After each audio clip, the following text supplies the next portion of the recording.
안녕하세요.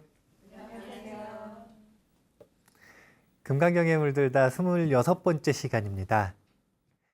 이번 시간에는 이제 일상무상분의 내용을 통해서 성인의 깨달음의 과정이라고 하는 그 전반적인 내용을 한번 살펴볼 겁니다.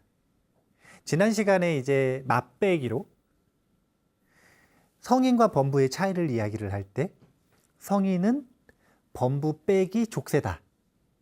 그래서 10가지 족쇄를 간단하게 이름만 소개를 했는데 이번 시간에는 그걸 바탕으로 해서 조금 더 자세한 깨달음의 과정을 볼 거예요. 그래서 이제 오늘의 제목은 사실은 조금 상관이 없는 제목처럼 느껴지지만 이런 제목입니다. 스님은 깨쳤습니까? 왜냐하면 단골 질문이에요. 단골 질문. 스님들이 설법을 하다 보면 그리고 깨달음에 대해서 이야기하다 보면 누군가를 지도하다 보면 자주 듣는 질문입니다. 사람들은 이게 정말 궁금한가 봐요. 사실은 여기 앞에 단어가 붙어요. 그래서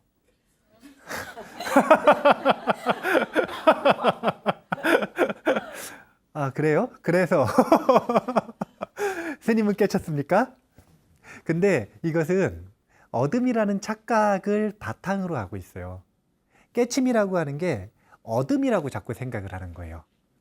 이제 저런 상황은 정말 자주 등장을 하는데 경전 속에도 등장을 합니다. 이 밀린다 왕문경이라고 하는 아주 중요한, 사실은 경전이라고 이야기를 하지만 원래 대담집이에요. 대담집. 원래 엄밀히 얘기하면 논전으로 속해야 되는데 그런데 그 내용이 너무 중요하니까 남방에서는 경이라고 이름을 붙여버렸어요. 경의 권위를 준 겁니다. 부처님 말씀하신 거 아닌데도 그냥 대담집인데도 경이라고 이름을 붙여버렸어요.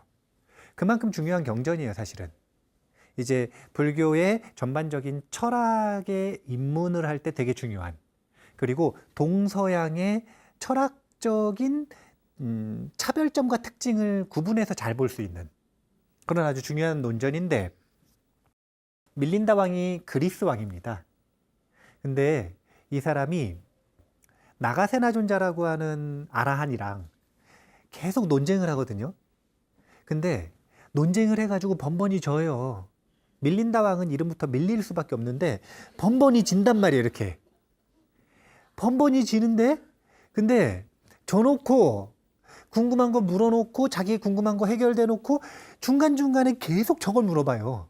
뭐라고 물어보냐면, 나가세나 존자요, 당신은 저 세상에서 다시 태어날 겁니까? 자, 이게 무슨 뜻이냐면 윤회가 끝났습니까? 이건 무슨 뜻이냐면 아라한입니까? 이건 무슨 뜻이냐면 그래서 스님은 깨쳤습니까? 이런 질문인 거예요. 그런데 이런 질문을 할 때 나가세나 존자가 아라한이거든요. 아라한이면은 사실은 평정 상태를 유지를 하잖아요. 그런데도 약간 두 번, 세 번 물어보니까 까칠하게 대답을 하죠. 첫 번째 질문을 했을 때는 아주 친절하게 답변을 해주셨거든요. 근데 몇 가지 문답이 지나고 나서 다음 날 또 물어봐. 이걸 또 물은 거예요. 그러니까 결론적으로 뭐라고 얘기하시냐면, 대왕이요, 그런 질문을 다시 해서 무엇합니까? 이 얘기는 그 전날도 했다는 거죠. 다시 해서 무엇합니까? 나는 이미 뭐라고 대답을 하셨었냐면, 죽을 때 만약 생존에 대한 집착을 갖는다면 다음 세상에 태어날 것이요, 집착을 버린다면 다시 태어나지 않을 것입니다 라고 말하지 않았습니까? 그러니까 나는 태어난다 안 태어난다 이런 방식으로 말하는 게 아라한의 답변이 아닌 거예요. 그리고 지금 죽는 것도 아닌데 그때 가가지고 생존에 대한 집착을 가질지 안 가질지 어떻게 알아요? 저 생존에 대한 집착이 뭐냐면 그 감각적 쾌락에 대한 탐욕, 이게 이제 욕계에 태어나는 원인이고요. 이제 높은 단계의 족쇄 중에 색계에 대한 가래와 무색계에 대한 가래가 있었는데 그거 얘기하는 겁니다. 그걸 여전히 지니고 있다면, 즉 그 족쇄를 못 끊었다면 다시 태어날 것이요, 그 족쇄를 끊었다면 태어나지 않을 것입니다. 이렇게 답변을 하고 있어요. 이 뒤에도 또 물어볼까요? 안 물어볼까요? 또 물어봐요. 사람들은 이게 진짜 궁금한가 봐요. 까칠하게 답변을 하시는데도 다음에 또 물어보고 다음에 또 물어보고 은근슬쩍 이 질문과 섞어서 물어보고 이 질문과 섞어서 물어보고 아주 깝깝한데 저기 국제명상센터 갔더니 이제 국제명상센터의 큰 스님 인터뷰를 계속 해주시는데 저걸 사람들이 너무 자주 물어보니까 아예 중간에 한 번씩 얘기를 하시더라고요. 뭐라고 얘기를 하시냐면 두 가지 종류의 질문을 하지 말라 그러시는데 첫 번째는 그래서 스님 아라한입니까? 두 번째는 이 수행하면 아라한 될 수 있습니까? 이거는 둘 다 첫 번째, 당신은 깨달음을 얻었느냐? 이 질문이죠. 두 번째, 그래서 이렇게 하면 깨달음 얻을 수 있느냐? 이건 뭐냐면 전부 다 깨달음을 뭔가 얻는 거라고 착각을 하는 거예요. 그 사람이 얻었느냐 안 얻었느냐가 왜 중요하냐면 그 사람으로부터 뭘 받는 줄 아는 거라. 깨달음은 10가지 족쇄를 버려가지고 스스로 성취하는 것인데 자기가 부족한 사람이라고 생각을 하니까 자화상이 낮으니까 저 사람한테 얻어야 된다고 생각하는 거예요. 마찬가지로 그분이 알려주시는 지도 방법을 통해 얻을 수 있다, 없다 이걸 중요시 여기는 거예요. 이 두 가지 질문을 하지 말라고 하시면서 그냥 이렇게 얘기를 하세요. 뭐라고 얘기하시냐면 깨달음을 얻을 수 있는지 없는지 궁금해하지 말고 수행을 어떻게 하면 즐거워할 수 있는지를 궁금해하라. 깨달음을 얻을 수 있는가 없는가 이건 중요한 게 아니라는 거예요. 그건 수행이 즐거우면 그냥 얻어지는 거라는 거예요. 결과가 아니라 원인에 집중하라. 굉장히 좋은 말입니다. 그래서 핵심은 수행이 즐거워져야 수행을 계속해서 깨달음을 얻는 거예요. 이게 핵심이에요. 이게. 공짜로 깨달음을 얻을 수 있는 방법은 없어요. 갑자기 깨칠 거다? 그런 기대나 착각 하시면 안 됩니다. 자, 그래서 이제 수행자들에도 가십거리가 있어요. 그럼 수행자들의 가십거리는 뭐냐면 저 사람이 깨쳤나? 저 사람이 깨쳤나? 저 사람이 깨쳤나? 저 사람이 깨쳤나? 남의 깨침. 내가 깨친나? 내가 깨친 건가? 이게 궁금한 게 아니라 저 사람이 깨친 건가? 저 사람이 높은가? 저 사람이 높은가? 사실은 이것 때문에 수행자들이 논쟁을 하는 거예요. 이제 금강경이 결집될 당시에 부파불교의 논쟁의 주된 논쟁 중에 하나가 바로 이거였어요. 아라한이란 무엇인가? 나의 교파에 아라한이 있냐 없냐? 이게 굉장히 중요한 거라. 그 교파에 아라한이 있냐 없냐가 탁발수와 연결이 됩니다. 사람들이 뭐가 궁금하다 그랬냐면 그래서 스님은 깨쳤습니까? 이게 궁금하다 그랬죠. 이 얘기 무슨 얘기냐면 깨친 절에다가 깨친 스님이 있는 절에다가 공양을 올리고 싶어요? 없는 절에다 공양을 올리고 싶어요? 이게 굉장히 중요한 논쟁이 되는 거예요. 그래서 자파에 아라한이 있다라고 이야기를 하고 싶으니까 어떻게 하고 싶은 거냐면 아라한이라고 하는 이 기준을 저 10가지 족쇄보다 복잡하게 만들어버려요. 부처님께서는 저 10가지 족쇄 가지고 간단하게, 단순하게, 명료하게 수다원, 사다함, 아나함, 아라한을 비춰볼 수 있게 스스로의 기준을 정해 주셨는데 그거보다 더 엄밀하다라는 표현으로 세밀하다라는 표현으로 뭔가를 봐야 되는 게 있고 어떤 현상이 나타나야 되고 어떤 능력이 생겨야 되고 온갖 갑자기 잡스러운 이유들이 생기는 거예요. 그래가지고 아라한이 변질돼 버려요. 얼마나 흥미로운 가십거리면 그걸 연구를 해서 논문을 쓰고 논쟁을 하고 그러면은 안 돼요. 그러면 어떻게 되냐면 거품이 생겨버려요. 거품이 생겨버리면 자기만 거품 생겨가지고 눈이 멀어버리면 상관이 없는데 후대의 눈을 멀어버리게 만들어요. 그래서 언젠가부터 깨달음의 굉장히 형이상학적이고 뭔가 추상적인 것으로 변해버렸어요. 그런데 부처님 당시에 깨침이라고 하는 건 그렇게 복잡한 것이 아니다. 수보리존자의 의심이 일상무상분 들어가기 전에 의법출생분을 듣고 나서 이런 의심이 생기는 거예요. 부처님께서 부처도 없고 법도 없다고 하셨으니 둘 다 얻을 수 없는 것이다.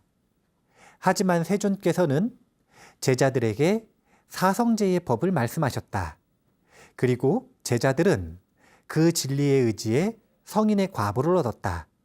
그리고 성인의 과보에 머물렀다. 그런데 왜 세존께서는 어디에도 머무르는 바가 없다고 하셨는가? 무슨 뜻인지 알겠어요? 네, 한마디로 얘기하면 무슨 얘기냐면 그래서 부처님 법문 듣고 수행하면 깨칠 수 있는가? 이게 궁금한 거예요. 이제 확장되는 겁니다. 지금 의문이 확장되고 있어요. 어떤 방식으로 확장이 되냐면 처음에는 부처님의 30 이상에 대한 이야기가 나왔죠. 육신, 상호예요. 상호. 처음엔 상호에 대한 의문이 있었어요. 부처님의 30 이상은 실존하는가? 근데 그건 무상이라고 얘기했어요. 그 다음에 뭐에 대한 게 나왔냐면 깨침.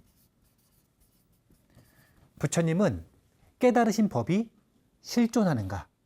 실제하는가? 실제하지 않고 무상이라 그랬어요. 그 다음은 뭐였냐면 이 깨침을 바탕으로 깨침으로 인도하는 설법. 설법이라고 하는 건 실제하는가? 이것도 역시 무상이라고 했습니다. 보면 이거는 구업이죠. 이것은 의업이고요. 이것은 신업이에요. 즉 부처님의 신구의가 전부 다 실제하지 않는다라고 부처님의 정체성을 재단해버린 거예요. 그러면 그동안 30 이상이 실존하고 부처님의 깨침이 실존하고 설법이라고 하는 게 고정된 것이 있다라고 생각했던 사람들에게는 부처님의 정체성을 부정하는 것처럼 느껴지는 겁니다. 부처님이 30 이상이 없으면 부처님이 아니라고 생각을 했고 당시에 깨달지 않았으면 부처님이 아니라고 생각을 했고 설법을 안 했으면 부처님이 아닌 거예요. 근데 셋 다 실체가 없다라고 얘기했단 말이에요. 그런데 셋 다 부정을 하고 나니까 이제 덜컥 겁이 나는 거예요. 뭐가 겁이 나냐면 나 지금 부처님 닮아가기 위해 부처님 따라서 부처님 설법 듣고 부처님 되려고 노력을 하는데 부처님이라고 하는 실체에 고정된 모습이 없다면 이제 이것이 무상이여라고 이야기를 했는데 그게 이제 없다라고 무병에 걸려버리면 그럼 어떤 의심이 생기냐면 나 이대로 깨칠 수 있나? 그 의문이 나오는 게 바로 일상무상분인 거예요. 그래서 수다원이라고 하는 게 가능한가? 사다함, 아나함, 아라한이라는 게 이게 뭐냐면 깨치는 거잖아요. 내가 이대로 수행하면 진짜 수다원, 사다함, 아나함, 아라한 될 수 있나? 그리고 수다원, 사다함, 아라한, 아나함, 아라한이라고 하는 실체가 무엇인가? 그걸 논하고 있는 게 일상무상분. 그래서 남의 문제에서 이제 나의 깨달음으로 들어오는 문제가 일상무상분입니다. 이제 그에 대한 답변을 시작을 하실 때 이런 반문으로 먼저 시작을 하시는 겁니다. 수보리여, 그대 생각은 어떠한가? 수다원이 나는 수다원과를 얻었다고 생각하겠는가? 라는 질문부터 이제 시작을 하는 거예요. 이 답변을 보시기 전에 먼저 이 지난 시간에 했었던 10가지 족쇄와 4가지 성인에 대한 이야기들을 한번 더 정리를 해볼 필요가 있어요. 우리는 지금 나라고 여기는 색수상행식 이 경험을 자아라고 정해놓고 이 10가지 족쇄로부터 그 자아를 딱 묶어서 지금 인형극 조종놀이를 당하고 있다 이거예요. 반대로도 성립을 합니다. 어떻게 성립을 하냐면 자아가 유지되는 비결은 뭐냐면 바로 저 10가지 족쇄예요. 자아를 묶고 있는데 10가지 족쇄가 끊어졌다고 생각해 보세요. 그럼 자아가 더 이상 묶여 있어요, 안 묶여 있어요? 그래서 자아라고 하는 관념으로부터 벗어나 버리는 거예요. 그래서 자아는 저 번뇌로부터 묶여 있어서 자유를 못 누리기도 하지만 또 반대로 얘기하면 저 10가지 족쇄를 원동력으로 해서 자아는 목숨을 유지하고 있는 거예요, 지금. 불가분의 관계예요. 자, 성인의 계위를 한번 나눠보면 이런 공식이 있었죠. 성인은 범부 빼기 족쇄다. 그럼 이제 몇 가지 족쇄를 빼면 뭔지 한 번씩 볼게요. 의심과 계금치견과 유신견을 빼면 수다원. 수다원이라고 하는 건 깨침의 초입인데 그 깨침의 초입이 어떤 단계의 어느 정도 수준인지를 정확하게 경전에 근거해서 연구가 되면 그럼 깨침에 대한 환상을 벗어날 수가 있어요. 이 정도면 깨침이다 라고 하는 그 시작을 정확하게 정의를 해야 깨침을 너무 막 부풀려서 생각하는 이런 오류에서 벗어날 수가 있다는 거예요. 왜냐하면 제가 나름대로 이 니까야 속에 있는 내용들을 연구해 봤을 때 수다원이라고 하는 존재는 사실은 의심, 계금치견, 유신견, 의심이라고 하는 건 믿음의 반대잖아요. 의심이 끊어지면 믿음이 강해지겠죠. 확신, 그 다음에 잘못된 견해가 끊어지면 올바른 견해가 생기겠죠. 그러니까 사실은 믿음과 이해의 영역이에요. 수다원이라고 하는 영역은. 올바른 믿음, 올바른 확신과 올바른 견해를 가지고 있는 그런 영역이에요. 수다원이 돼도 욕심과 적의는 그대로 남아 있습니다.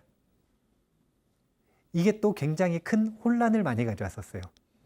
왜냐하면 수다원이면 성인이잖아요. 근데 성인이 욕심이 그대로라. 성인이 화를 계속 내는 거예요. 그럼 성인 같아요, 안 같아요? 안 같죠? 네.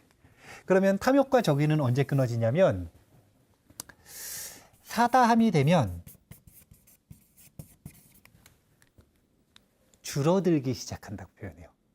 끊어지는 게 아니라 언제 끊어지냐면 아나함이 되면 탐욕과 적의는 끊어진다고 표현합니다. 그래서 전통적으로 수행자들이 사양사과 얘기할 때 수다원이나 사다함은 또 성인으로 잘 안 치는 경향들도 있어요. 그걸 깨침이라고 보기가 좀 어렵다. 왜냐하면 감각적 쾌락에 대한 욕구. 이게 뭐냐면 식욕, 색욕, 성욕 이런 게 남아있다는 거거든요. 그리고 적의, 아주 근본적인 증오하고 분노가 남아있다는 거예요. 근데 그걸 어떻게 세인트자를 붙여주느냐 이거예요. 어떻게 성인이라고 할 수가 있느냐. 그래서 수다원과 사다함을 어떻게 바라보는지에 대한 연구를 하기보다는 그냥 수다원과 사다함은 아직 좀 덜 성인이다. 그래서 아나함 하면은 이제 불안과라고 하는데 불안과, 돌아오지 않는다. 이건 뭐냐면은 이제 생사윤회가 육도에서 천상 한번 갔다가 아라한이 되니까 사실은 윤회가 거의 끊어진 거나 마찬가지죠. 그래서 요 정도는 돼야 감정도 좀 컨트롤을 하고 컨트롤하는 게 아니라 아예 끊어져 있고 그리고 어느 정도 윤회에서도 벗어났으니까 성인이라고 하자. 이런 의견들이 모아지기도 해요. 그 다음에 색계 무색계에 대한 가래와 자만 들뜬 무명을 끊으면 이걸 아라한이라고 합니다. 그래서 아라한은 10가지 족쇄를 다 끄는 거죠. 자, 우리가 주목해 봐야 되는 건 자만은 언제 끊어진다는 거예요. 그러면 아나함과를 얻었어요. 탐욕과 적의가 끊어졌어요. 그래도 뭐가 남았다? 자만이 남았다. 그래도 뭐가 남았냐면 옆에서 지나가다가 고라니가 튀어나오면 아이고 그러고 들뜰 수 있어요. 깜짝 놀라가지고. 마음이 들뜨는 건 아나함도 마찬가지라. 물론 범부나 수다원보다는 좀 덜 들뜨겠죠. 그 빈도수가 좀 덜 하겠죠. 더 안정되어 있을 거니까. 하지만 완전히 끊어진 건 아니다. 이런 것들을 잘 보셔야 돼요. 그러면은 분노가 끊어지는 건 언제라고요? 아나함이 돼야 완전히 끊어지고, 사다함은 미세해지고, 수다원은 끊어졌대요, 그대로래요? 그대로라는 거죠. 그럼 수다원과 범부는 무슨 차이일까요?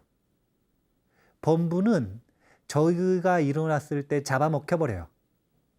수다원은 잡아먹히지 않고 어떻게 되냐면 다룰 줄 알아요. 그러니까 안 일어나는 게 아니라 일어나는데 그걸 반야의 지혜로 다룰 줄 아는 거죠. 다룰 줄 아는 거죠. 자, 요거 일단 기억하실 수 있겠어요? 수다원, 사다함, 아나함, 아라한.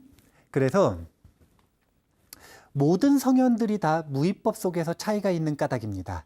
무등무설본에 나오거든요. 그리고 의법출생분에서는 모든 불보살림은 이 경전에서 나왔다 라고 하는 언급이 있죠. 그 무위법에서 차별이 있다라는 게 무슨 뜻인 거냐면, 무위라는 게 뭐냐면 이 족쇄를 통해서 나타나는 인위적인 의지들과 작용들, 그걸 유의라고 하는데, 이게 끊어지면 유의가 사라지고 무의의 힘이 강해지는 거겠죠. 그러니까 무의에서 차별이 있다라는 건 세 개가 끊어지면 수다원만큼 무의가 깊어진 거고, 두 가지가 더 끊어지면 사다함, 아나함만큼 더 끊어진 거고, 아라한이 되면 아예 다 끊어져서 밑바닥까지 들어간 거죠.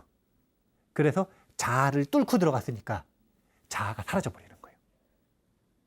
무의라고 하는 건 다른 게 아니라 저 족쇄가 몇 가지나 끊어졌느냐에 따라 무의, 이것은 뭐냐면 나 그리고 세상을 자연스럽게 내비두는 힘이라.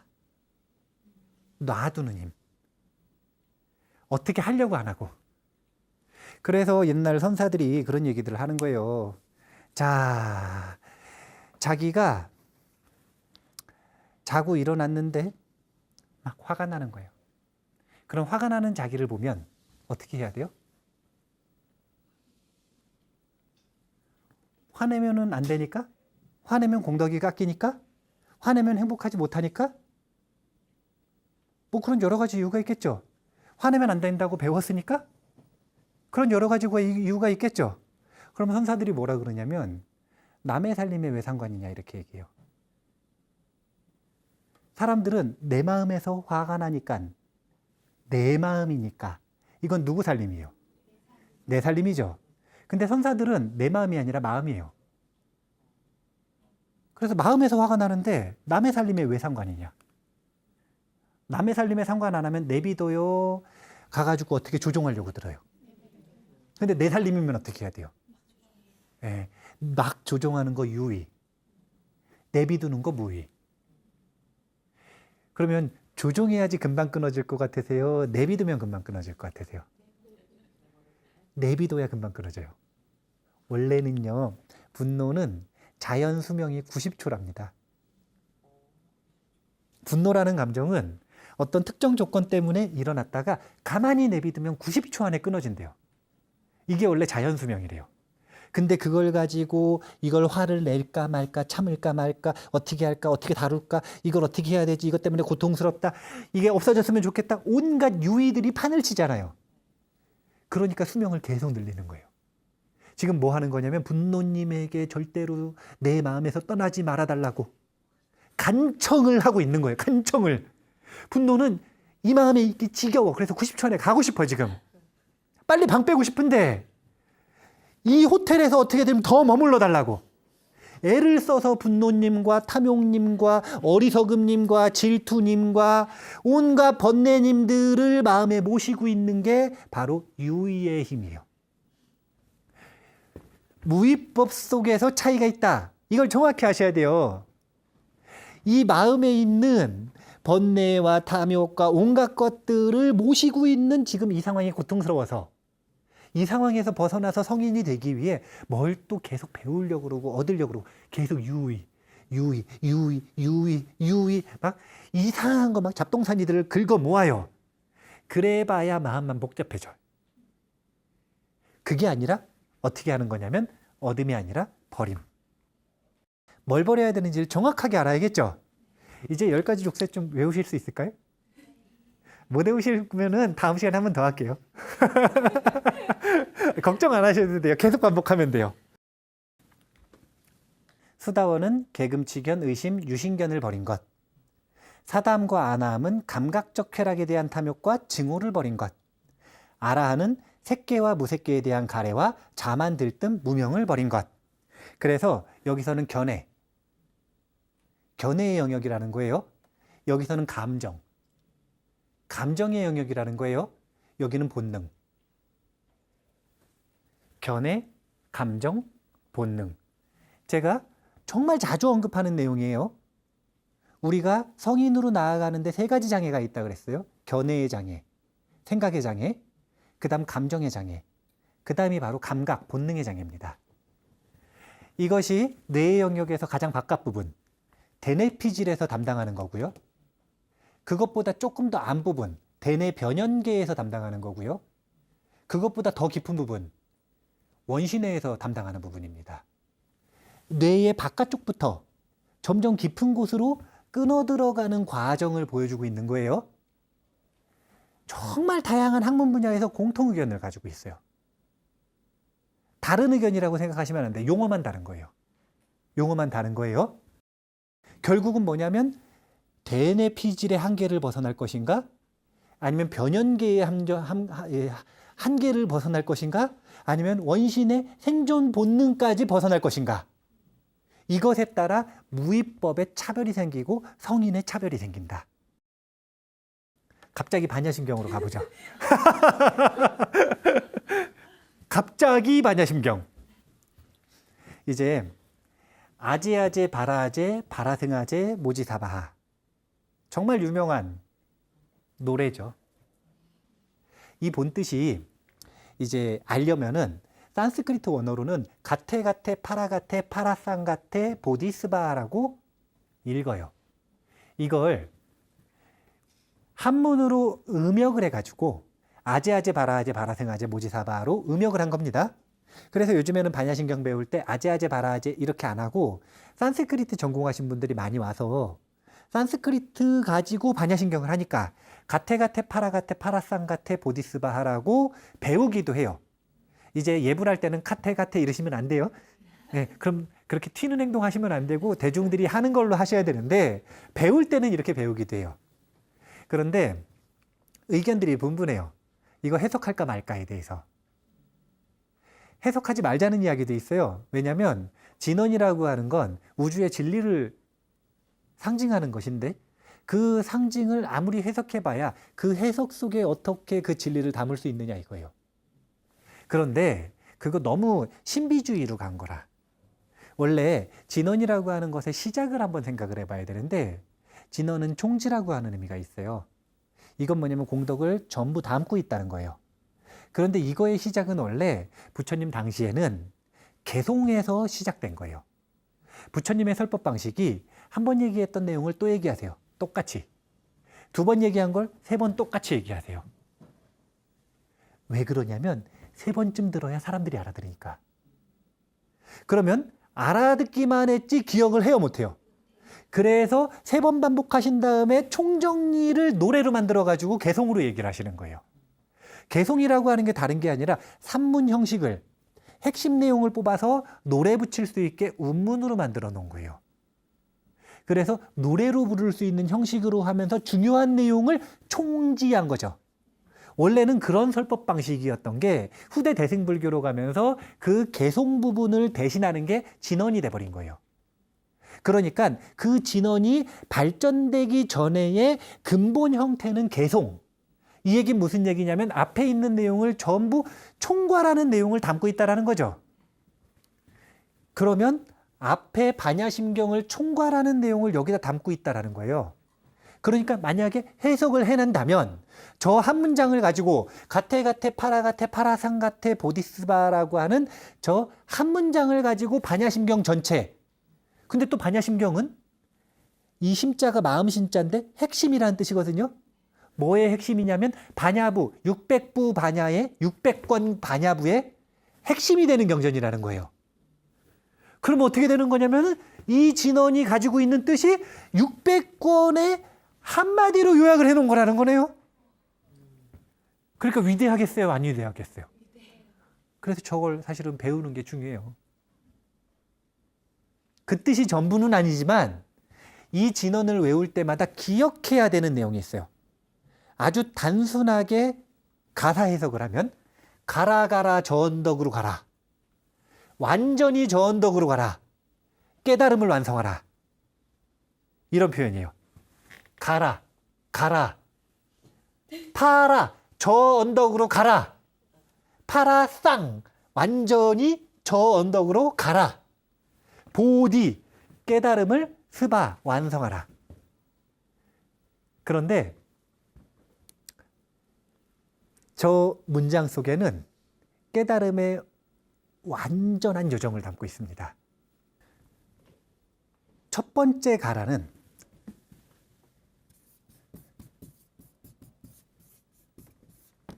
자량이라 그래요. 자량이라고 하는 건 뭐냐면 깨달음을 이루기 위해 공덕을 쌓는 시기를 얘기하는 거예요. 온갖 종류의 기도와 정진과 온갖 보시바람일과 지게바람일과 온갖 바람일을 통해서 공덕을 쌓는 그런 시기를 자량위의 시기라고 합니다. 그러니까 첫 번째 가라는 공덕을 쌓아라 이거예요. 그러면 공덕이 쌓이면 그 다음에 무엇을 하냐면 가행위라고 하는 단계를 거칩니다. 가행위는 뭐냐면 공덕을 쌓고 절에 열심히 다니고 수행을 하다가 보면은 이제 막 목숨 걸고 열심히 정진하는 시기가 오겠죠. 그런 시기를 보통 가행정진이라고 표현을 하는데 이때 보통 뭐라는 거냐면은 삼매를 닦는 겁니다. 선정수행을 닦는 거예요. 이때 보통. 그러면 온갖 공덕을 쌓아서 삼매의 힘이 더해지면 어떻게 되느냐? 그러면 통달해요. 통달이라고 얘기를 해요. 이 순서대로 이야기를 할 땐 통달이라고 이야기를 하고 여기까지는 범부의 영역이면 여기서부터는 성인의 영역이거든요. 성인의 영역에 초입으로 표현할 때는 견도위라고 표현을 해요. 견도위. 도를 직접 봤다 이거예요. 이제 선사들이 보통 이때 견성했다, 깨쳤다 이렇게 표현을 하는 거예요. 그러면 여기서 깨친 건 여기서 공덕을 쌓으면서 배운 건 이해한 거라면 들은 거라면 그 듣고 이해한 것을 직접 체험하는 걸 견도라고 얘기를 합니다. 저게 파라가테예요. 이건 뭐냐면은 여기가 범부니까 여기는 이언덕. 이제는 저언덕으로 넘어가 버린 거예요. 근데 견도는 저언덕으로 넘어간 거예요? 저언덕을 본 거예요? 본 거죠. 저언덕을 이제 직접 본 거예요. 가행정진 하다 보니까 삼매의 힘 때문에. 그러면은 보기만 해야 돼요?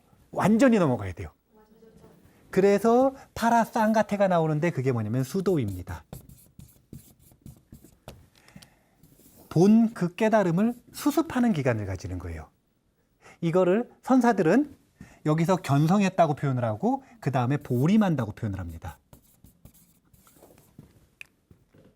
그러면 완전히 넘어갔으면 끝이에요? 어떻게 해야 되냐면 깨달음의 저 언덕에 완전히 뿌리를 내려라. 이게 완성하라예요. 그렇게 해서 보림이 끝나고 수도가 끝나면 구경이라고 표현을 합니다. 구경, 완성됐다. 끝에 이르렀다. 그런데 이 해석을 왜 해드리냐면 우리가 천수경만큼 매일 읽는 게 반야심경이잖아요. 반야심경 끝에 항상 아제아제 바라아제 바라승아제 이 보디 모디 모지사바 해요 안 해요? 하죠. 근데 아제아제 바라아제 할 때 아제 개그 생각하지 마시고 뭐를 생각을 해야 되냐면 그게 아니라 이 5가지 깨달음의 여정을 기억을 해야 된다는 거예요. 아제 이거는 첫 번째는 자량이, 두 번째는 가행이, 그 다음 통달이, 수도의, 구경이를 통해서 우리는 깨달음을 완성해 나간다. 그래서 여기서 보면 금강경에서 정신희우분에서 청정한 믿음이 나는가 이런 질문을 하잖아요.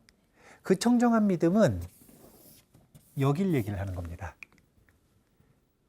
청정한 믿음이 일어나는가, 이것은 도를 보는가, 반야의 도를 보는가, 완성했는가가 아니라 보는가. 그러면 안 일어난 사람은 어떻게 해야 된다 그랬죠? 지계수복을 해야 된다 그랬죠? 지계수복의 낮은 단계는 보시와 지계라 그랬죠? 이게 자량이에요. 지계수복의 높은 단계는 뭐였냐면 그 보시와 지계 공덕을 통해서 지계와 선정을 닦는 거라 그랬죠? 그게 뭐냐면 가행이에요. 그렇게 지계수복을 한 사람은 자연스럽게 도를 본다 이거예요. 청정한 믿음이 생긴다. 그럼 그게 끝인가? 그게 끝이 아니라 여전히 탐욕과 적의는 남아있어요, 안 남아있어요? 그러니까 저걸 수습을 해야겠죠? 저걸 수습을 해야 본거에서 안 끝나고 완전히 넘어갈 거 아니에요. 그러니까 이 감정과 본능과 번뇌들을 수습하는 단계가 바로 수도입니다. 그렇게 해서 나머지 족쇄들을 끊어야 될 것들을 다 끊으면 그걸 구경이라고 이야기를 하는 거예요. 5가지 수행의 단계를 우리가 아제아제, 바라아제, 바라승아제, 모지사바 할 때마다 일단 기억을 하실 수 있어야 돼요. 그리고 저 5가지 수행의 단계가 저 10가지 족쇄를 끊는 과정과 그대로 연결이 된다는 것. 이것도 기억을 하실 수 있어야 돼요. 심지어 도노 돈수냐 도노 점수냐 이런 논쟁도 도노라고 하는 거 다른 거 아니라 욕이 넘어가는 순간 도노라고 하는 거예요. 그러니까 우리가 직접 깨달아야 될 것을 본 다음에 수행을 하자라고 이야기를 하는 걸 도노점수라고 얘기를 하는 거예요. 그렇게 다양한 문화 속에서 말하는 깨달음의 과정들과 원인들이 언어는 다르지만 이렇게 하나의 연결성을 가지고 있다는 걸 우리가 배대해서 배워야 오해를 안 할 수가 있어요. 그래서 아제아제, 바라아제, 바라승아제, 모지사바하라고 하는 그 구절이 제일 유명하니까 거기다 맞추자 이거예요. 그거 중심으로 한번 깨달음의 과정을 자기만의 노트를 써서 머릿속에다가 딱 이렇게 표를 만들어 가지고 전부 이름들을 배울 때마다 하나씩 하나씩 연결을 시켜보는 거예요. 그렇게 하면 종합적인 이해를 얻을 수가 있을 겁니다. 오늘 일상무상분의 내용을 통해서 지금 깨달음 전체에 대한 과정의 내용들을 다양한 언어를 가지고 한번 배워봤어요. 근데 이런 내용을 배운 이유가 뭘까요? 저런 거 얻으라고? 아니에요. 얻는 게 아니라는 걸 얘기하고 싶어서 얘기를 한 거예요. 얻는 게 아니라 버리는 거다. 자량이, 가행이, 통달이 얻어서 된 게 아니라 족쇄를 버려서 된 거다. 그걸 꼭 기억을 하시고 그렇기 때문에 이 문장을 기억을 하시면 좋을 것 같아요. 깨달음도 열매잖아요. 열매를 얻기를 바라는 것, 즐기는 것, 이것은 악귀의 마음이다. 깨달으려고 노력하고 깨달음을 얻으려고 하는 것, 이건 악귀의 마음이라는 거예요.